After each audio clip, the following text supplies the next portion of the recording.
Good morning. My name is Jessica Matthews. I'm president of the Carnegie Endowment for International Peace.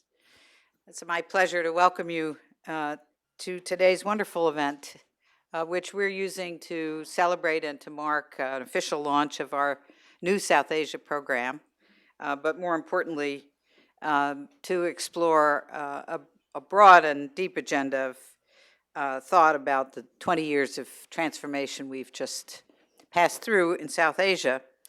I know that many of you have struggled, as I did, through road closings this morning, and I know we're going to be a lot of people are late for that reason, but I think we'll go ahead and start. For those of you that managed to ford the streams to get here. I think that most of you know that Carnegie has had a long tradition of scholarship on South Asia. Ashley Tellis, George Perkovich, and others have made brilliant contributions over the years and paved innovative policy pathways. But in the last few months, we have added several exciting new scholars.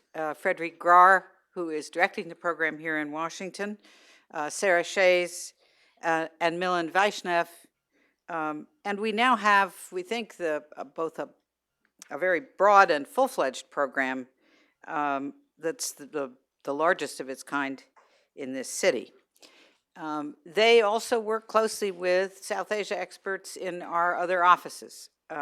Laura Salmon, who has been working on Sino-Indian nuclear issues in Beijing, Piotr Topuchkanov, who works on Pakistani nuclear issues in Moscow, and others. And it is our great hope, and in part the hidden message underneath today, that they will soon be working with colleagues in New Delhi, because opening a new office for South Asia to fill the glaring hole in our network now is our top institutional priority. The program will then cover the full range of political, economic, and security challenges confronting not just India, but all of South Asia today. It will be looking at everything from Afghanistan's efforts to build a state after the coalition forces leave, to Pakistan's difficult and delicate domestic politics, to India's efforts to sustain economic growth, restart reform, and fight corruption. And it will be looking at how to maintain stability in a region that is dense with nuclear weapons and prone to fighting border wars. Above all, the program will seek, as we always do, both to understand the challenges facing the region with deep knowledge, but with a direct focus on changing public policy and real-world outcomes. The Delhi Center, we hope, will come to pass in the coming months. It will work closely, as we always do, with a program here in Washington and with the other centers around the globe. It is that network that makes Carnegie different today, and what we have found enormously appealing to the policy community in South Asia. Today's conference, then, is part celebration of what we have achieved so far, but more importantly, it's a chance to bring together the best experts really around to better understand where the region is heading, and to discuss the profound transformations that have shaped it over the past 20 years, many of which are still in progress, and where the ultimate outcome is uncertain. With that agenda, we couldn't do better than to begin with today's keynote speaker, Jagdish Bhagwati. His long and distinguished scholarly career includes stints as an economics professor at the Indian Statistical Institute, at the New Delhi School of Economics at MIT, and for the last 33 years at Columbia and at the Council on Foreign Relations. Professor Bhagwati is one of the world's preeminent international trade theorists and a leading champion of globalization and free exchange. No one has thought harder and deeper about the pathways of globalization and their impacts on national economies than he. His scholarship in the 1970s and 80s laid the intellectual groundwork for India's transformational economic reforms of the 1990s and has been recognized by the government of India among its highest civilian awards to recognize how much of the booming economic success of India traces back to his contributions. So we are honored and delighted to have him with us this morning to share some of his thoughts on India's future. So please join me in welcoming Professor Jagdish Bhagwati.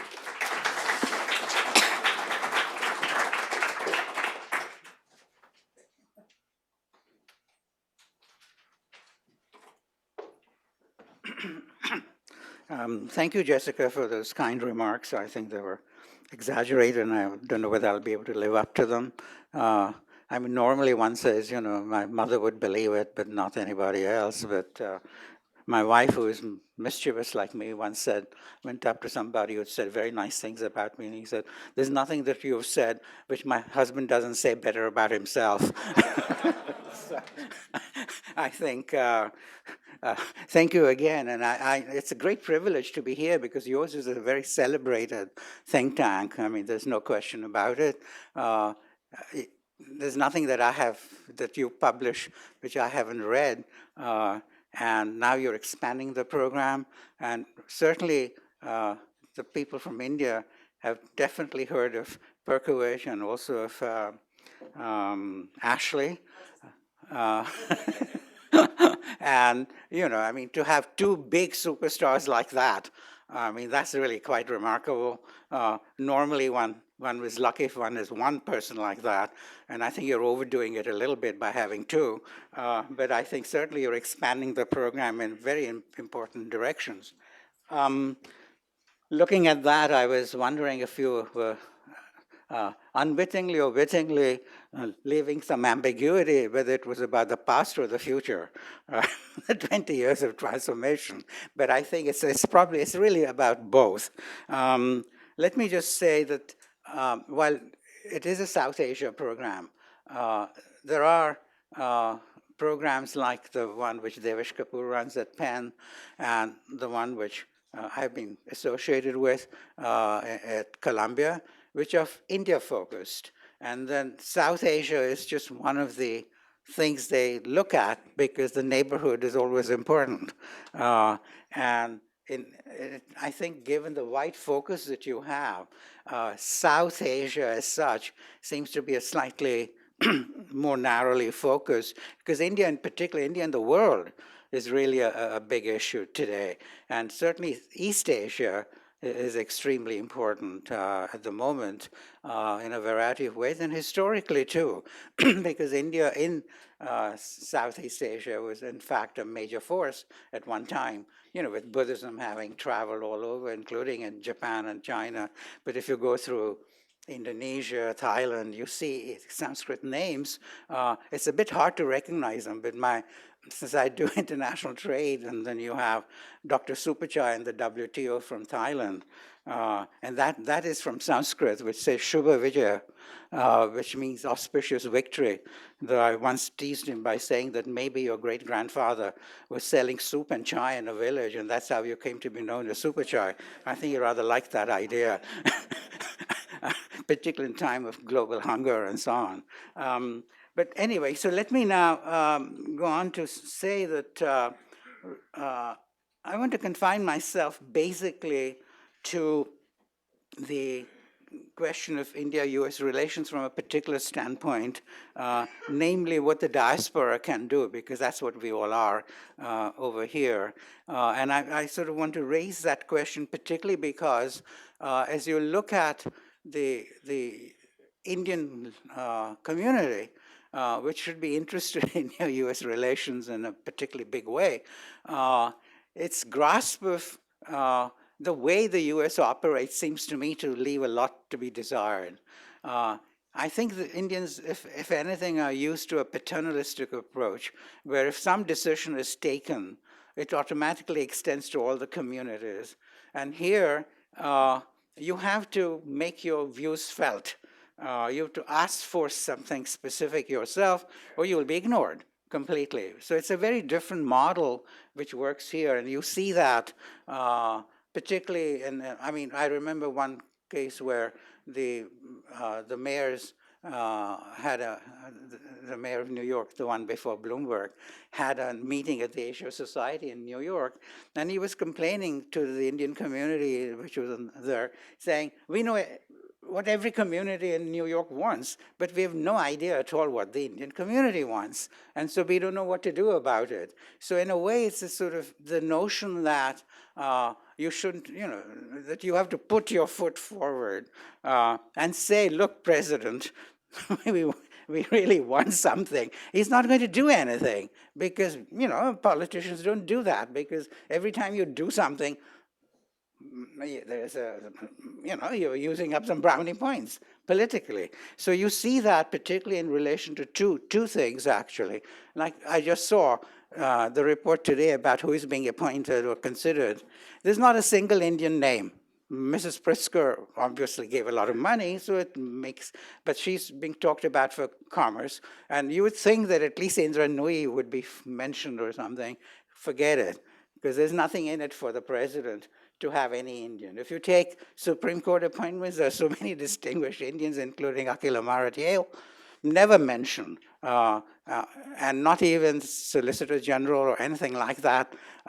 So there's nothing which the Indians are saying we need from you, or we just don't support you, period.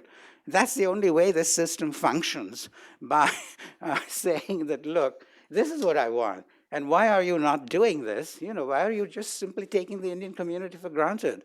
And it's really, the problem is with the Indian community. And so I want to start there. I don't think it's a problem is with the American side, because Americans, that's the way America functions, through lobbying. And if Indians haven't learned that, that's really odd.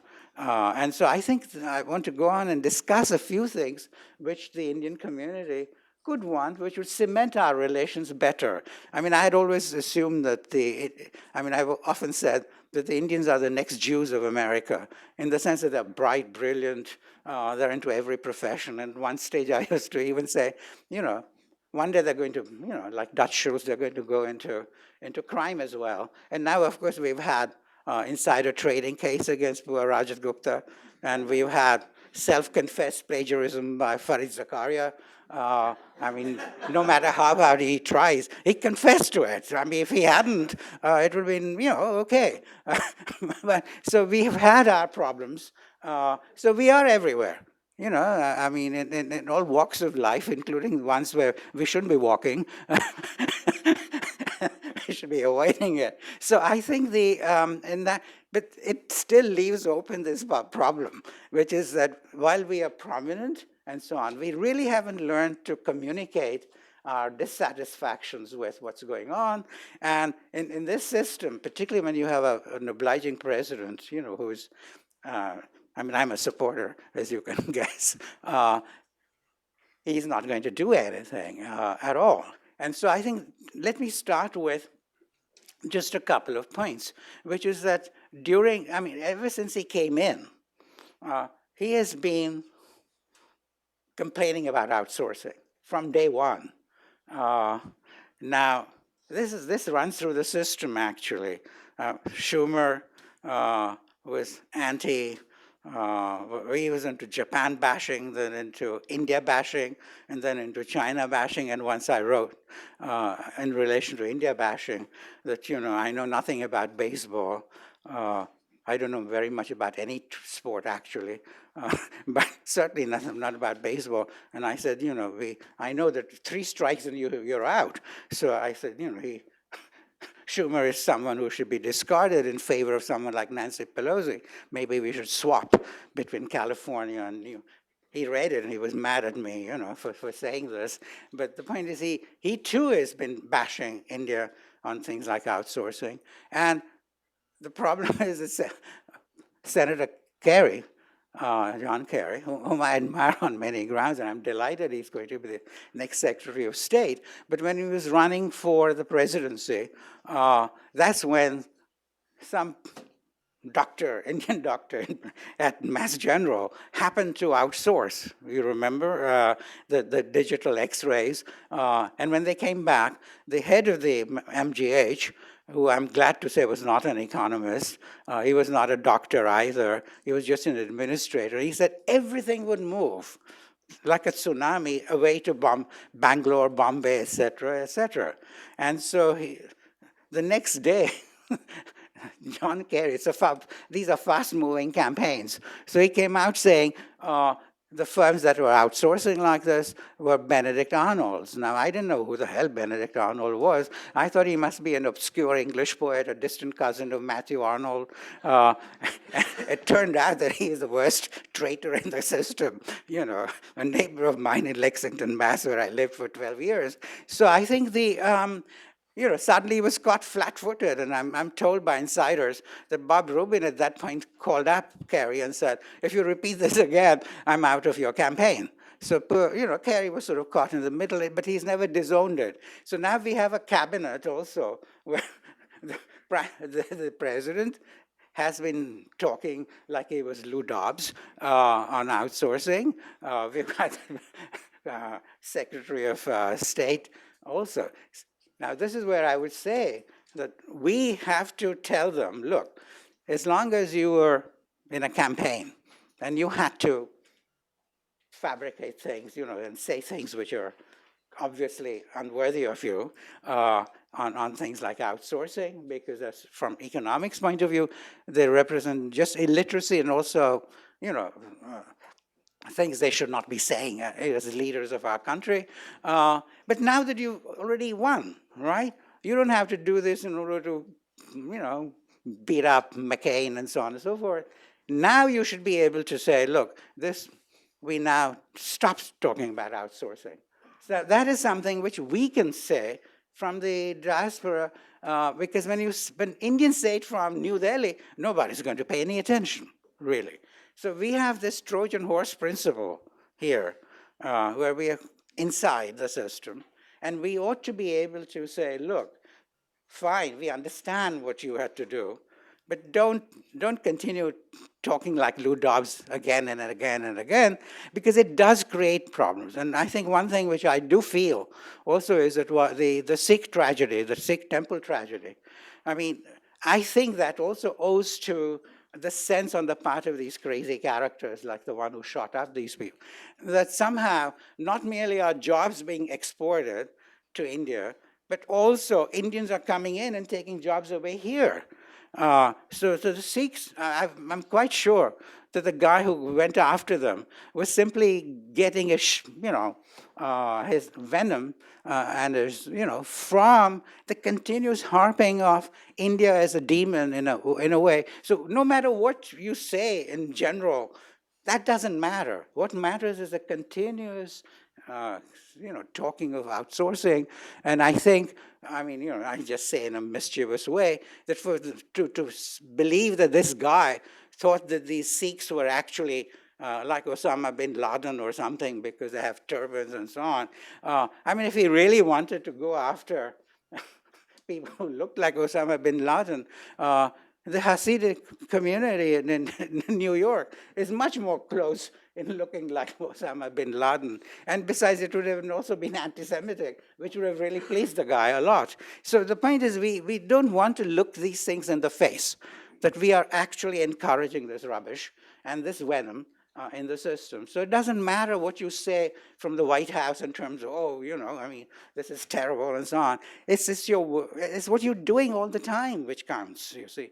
So I feel that the diaspora should, it's not for the president or for John Kerry to kind of correct themselves, because they're responding to internal, pressures and political pressure, but it's for the community to step forward And they never do that, to my knowledge, at all. So this is one case. The other one, which I would say, is on immigration. On immigration, again, if you look at it, this is something I happen to know. I've worked for 40 years on different aspects of immigration. I've got a book coming out on how to respond to illegal immigration. Usually you're known for the thing you do most, like in my case, it's trade and globalization. But I do have a second string to the bow, and that is on immigration. If you take legal immigration, about 25 years ago in the Wall Street Journal, I put forth the scheme under which is now known as, where you staple the card, for the graduating people from abroad in the sciences. And I think I included economics in that because economics certainly is a science compared to other subjects. Once I got into trouble by saying that in economics and the sciences, you have to sit at a desk, to work at them. Whereas in the other fields, which are also interesting, like history and literature, you can read them in bed. And I got into real trouble for saying that, because a lot of historians and postmodernists in the audience who thought I was insulting them. But I mean, what you read in bed can be very interesting, and it doesn't mean anything. But it's just that you don't have to do problem sets and do the hard stuff, which scientists and economists are doing. So there I said, for the sciences, there's so many people who are graduating. We should, instead of forcing them out and then getting them back eventually through all sorts of mechanisms, just give them automatic visas. And that's what's come to be. But now he's got to put it through Congress, right, as part of his comprehensive immigration agenda, whatever that turns out to be down the road. Why not do what he did with the DREAM Act? If you take the DREAM Act, 85% of the beneficiaries, the way it is framed, are Hispanic. There's very little of people who look like Arvind Subramaniam and me in that. Already today, 45% of the illegal flow is by people coming in legally, not from Rio Grande, but in all sorts of other ways, and staying on illegally. So they're called stay-ons also. And that is not even being talked about, okay? So the focus is on the part of the president and the Republicans in response is to focus entirely on the Hispanic vote. So there's nothing in it or very little in it for Asians and so on and so forth, or people from Afghanistan and so on. And some refugees get in on another category. But so where is the Indian community on this? No, nothing. Two, on legal immigration for the scale, which is what many of us really want, we could say to the president, look, you did executive action on the DREAM Act.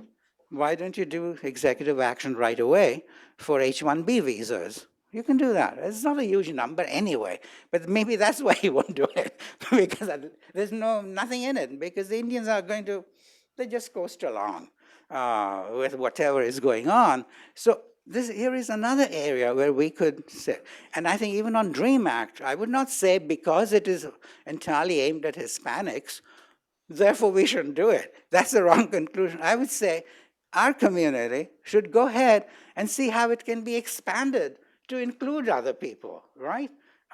Not just be focused on this, because in a way, to say that you're doing it just for Hispanics without doing it that way without actually saying it, of course, it's the standard way politicians will act.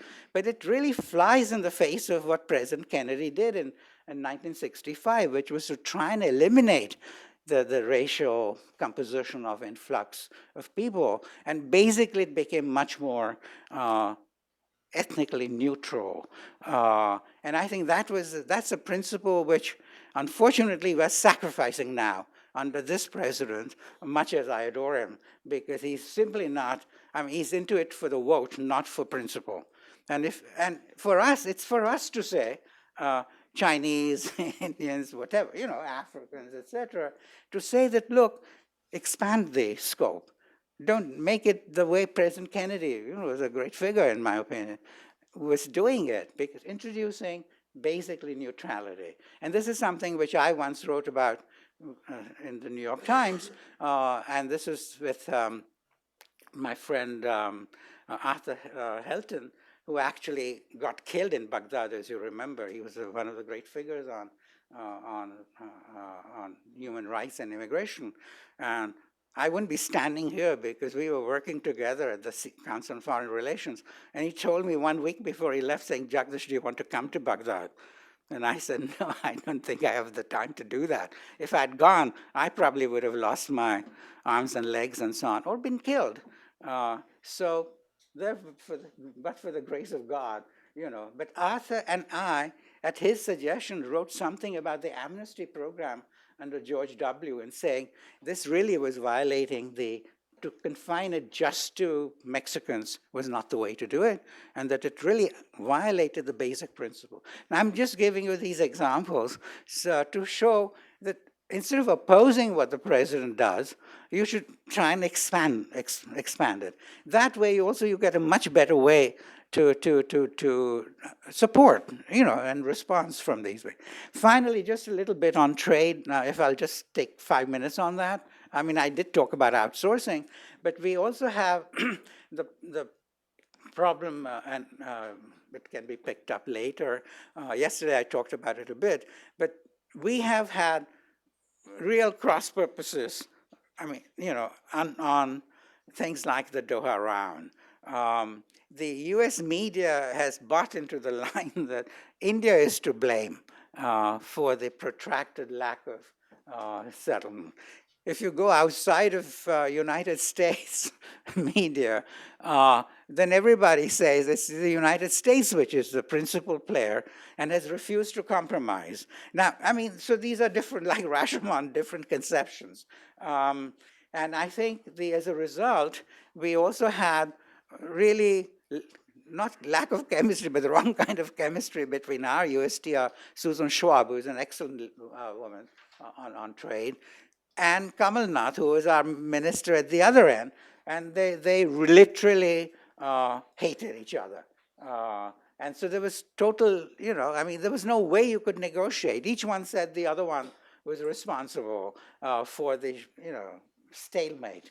And the US media, particularly Wall Street Journal and New York Times, I don't read the Washington Post, I also have to write, not just read. Being a scholar. And so these are the two papers I have access to. And so I found that this was really going in the wrong direction. So when President Obama came in, he put Ron Kirk in the position here. And of course, he's a very able guy, but from Texas and, pro-NAFTA and so on.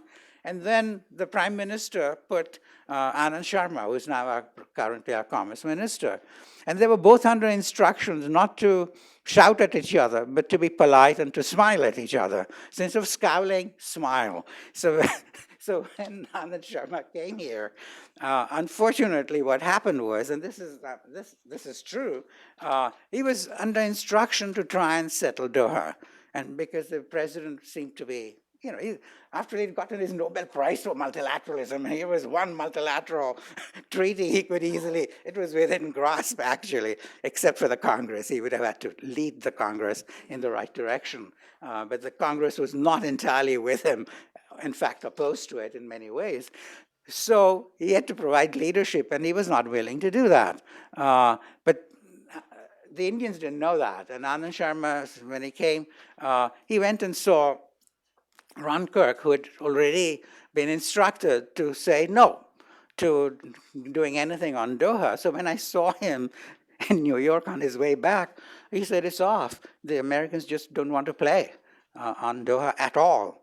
And then it was interesting because I'm married to a Russian expert, so I've learned to infer things from who's sitting next to whom and things like that, like in criminology, because you don't have transparency in the system. So the Indian permanent representative had put up a speech for the minister on trade, and every permanent representative of from around the world was there. And Susan Rice had sent in a second level uh, person from ECOSOC instead. And I said, no, this shows that the administration has decided they're not going to play at all. And then, of course, the Indians lost interest also because in the end, as we discussed yesterday at dinner, there's so many things going on between the two countries which are good. And therefore, when a big country like United States, which can do many things for you, and is doing many things for you, because the two countries are in a good sync right now, then you will give up. Like, I mean, I say frequently, although I'm supposed to do it, get into a tizzy every time you mention trade. It's supposed to be the great big thing for me. But if I was a minister in India in charge of trade, and if the United States said, we're going to back you fully on Kashmir, I said, to hell with trade, right? I mean, it will go on in some form or the other. So you have multiple objectives, right? And multiple points of contact. But in all of this, in my judgment, the Indian community can actually help shape things a little bit better in the direction of sort of more productive relationships on all.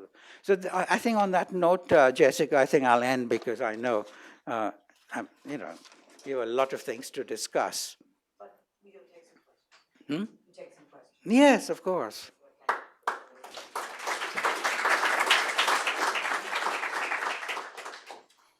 Yeah. If you could just tell me who you are, that will help. Professor Wolf-Gross, ex of the U.S. military and an Army Foreign Area Specialist on South Asia. In 50 years of frustrating observation of the relationship, security relationship between India and the U.S., I've always been struck by the reticence on the part of the Indian side to ask for what they want. Your comment about the NRI community not asking for what they want is a microcosm of just that situation, and I'm wondering if it isn't cultural or maybe even genetic in the makeup. And your comments, sir.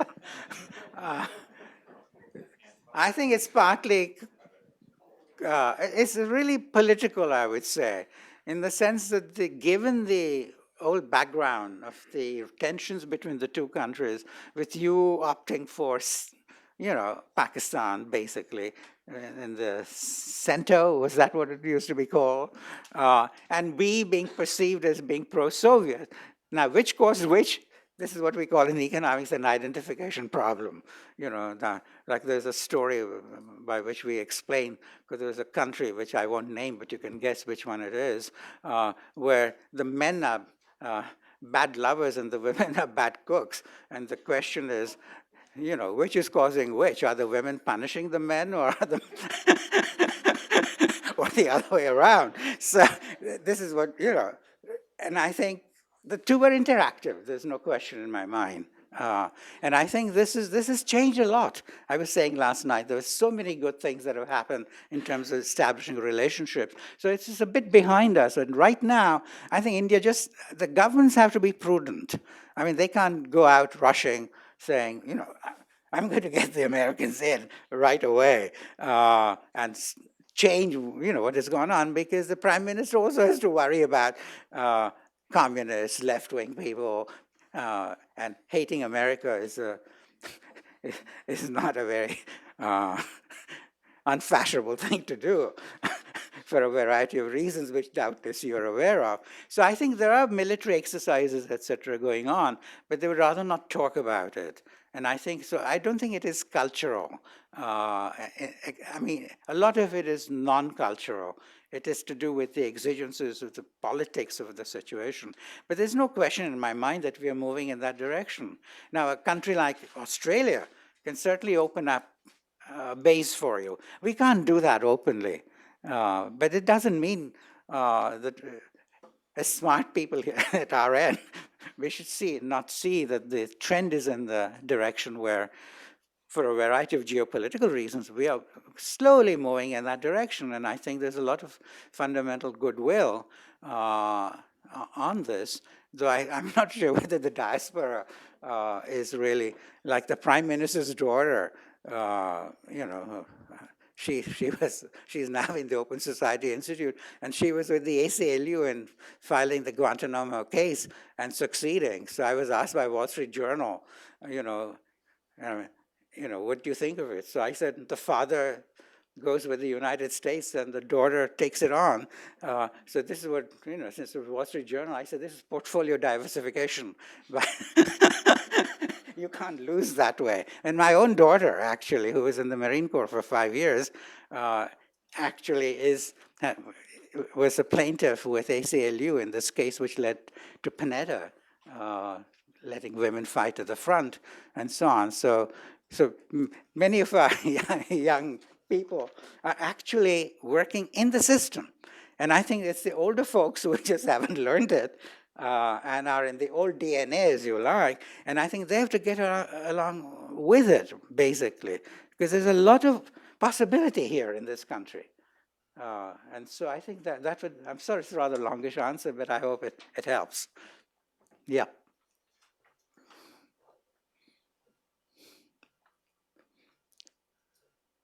Good.